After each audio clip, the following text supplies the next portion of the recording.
Bwana, ndugu zangu karibuni tena kwenye chaneli yetu Ajira Update.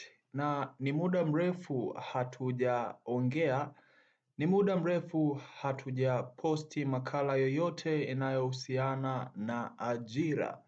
Nimekuja kufungua comment za watu kadhaa, maana nilikuwa busy kidogo, nimetaitika na majukumu.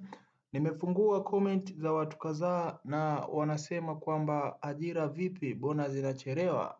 Sasa ndugu zangu, kila kitu kinaenda na process, ni maandalizi. Ajira hadi zitoke lazima wafanye maandalizi ya usaili na kila kitu. Kwa hiyo ni kila kitu kinahitaji pesa. Lakini nimekuja leo hapa kusisitiza jambo fulani hivi, au kama mtakuwa mnaafiki, tujadiliane kwa pamoja tuone namna gani tutasaidiana kuweza kufanikisha jambo la kupata kazi au kujiajiri kwa namna yoyote ile. Yaani namaanisha kwa kushare mawazo kwamba wewe unafikiri biashara gani umeona mtu anafanya na anafanikiwa ambayo hahitaji mtaji mkubwa.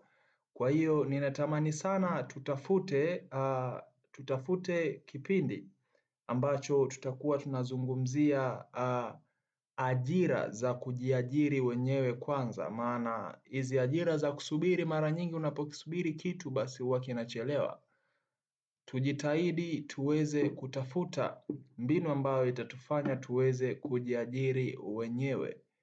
Na kama biashara hizo unazijua au una idea na biashara fulani, basi ninakuomba ucomment chini, tutachat, tutaulizana maswali na pia tutaifanya iwe makala watu wengine waweze kujifunza. Ni hilo tu kwa leo nililowaletea. Ninatamani sana tushirikiane ili tuweze kuona ni namna gani tunaweza kusaidizana kumove kutoka step moja hadi step nyingine. Naamini watu wengi wamekaa hawana kazi, hawana cha kufanya hivyo, na kuna watu ambao hadi sasa hivi hapa wanajishughulisha na biashara mbalimbali. Basi comment chini tuweze kuona tunasaidianaje. Hata mimi pia nitaanza kutengeneza makala ambayo itakuwa inazungumzia namna gani ya kujiajiri mwenyewe.